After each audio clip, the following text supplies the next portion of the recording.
ಕೂತು ಇನ್ನೇನು ಶಾಸ್ತ್ರ ಶುರು ಮಾಡಿ. ಅಲ್ಲಿಂದ ಬಂದಿದ್ಯಾ ಪ್ರಶ್ನೆ ಹಚ್ಚು.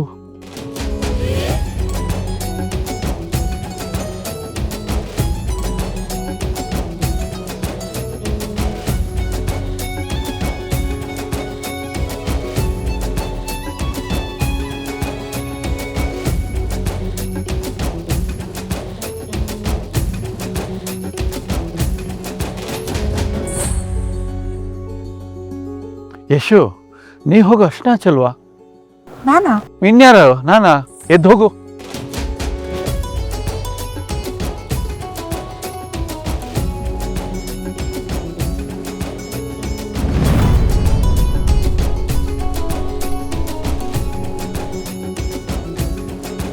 ಯಶು, ಕಲ್ಯಾಣಿಗೂ ಅರ್ಶನ ಹಚ್ಚು. ಹಾಂ ಅಣ್ಣ, ಗಂಡಿನ ಕಡೆಯವರು ಗಂಡಿಗೆ ಮಾತ್ರ ಹಚ್ತಾರೆ ಅಂತ ಅನ್ಕೊಂಡಿದ್ದೆ. ಹಚ್ತೀನಿ. ಬಾಬಾ, ನಾನಿನ್ನು ಹೊರಡ್ತೀನಿ. ಹೇಳಿದ್ನಲ್ಲ, ಅವ್ರ ಊರ್ ಕಡೆ ಹೋಗಿ ಆ ಕೆಲಸ ಮುಗಿಸಿ ಹೊರಡ್ಬೇಕಂತ. ಅಲ್ಲ, ಇಷ್ಟು ಅವಸರ ಇದ್ದು ಧಾರೆ ಮುಗಿಸ್ಕೊಂಡು ಹೋಗ್ಬೋದಲ್ಲ ನೀನು.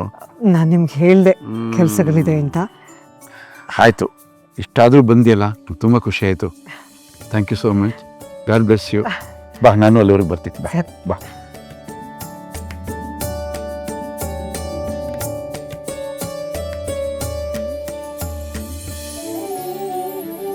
ಮೇಡಮ್, ಇವತ್ತು ನೀವು ತುಂಬಾ ಚೆನ್ನಾಗಿ ಕಾಣಿಸ್ತಿದ್ದೀರಾ. ಏಯ್, ಏನ್ ಮಾಡ್ದೆ ನೀನು?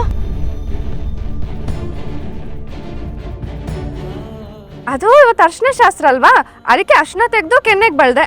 ನನ್ ಕೆನ್ನೆ ಮುಟ್ಟೋದಕ್ಕೆ ನಿಂಗೆ ಯಾರು ಪರ್ಮಿಷನ್ ಕೊಟ್ಟಿದ್ದು? ಹೇಗೆ ಅಷ್ಟೇ ನೀನು? ಹಿಂಗ ಅರ್ಶನ ಕೈಯಲ್ಲಿ ತಗೊಂಡೆ, ಹಿಂಗ ಹಚ್ತೆ. ಏಯ್, ತಲೆ ಕೆಟ್ಟಿದ್ಯಾ ನಿಂಗೆ?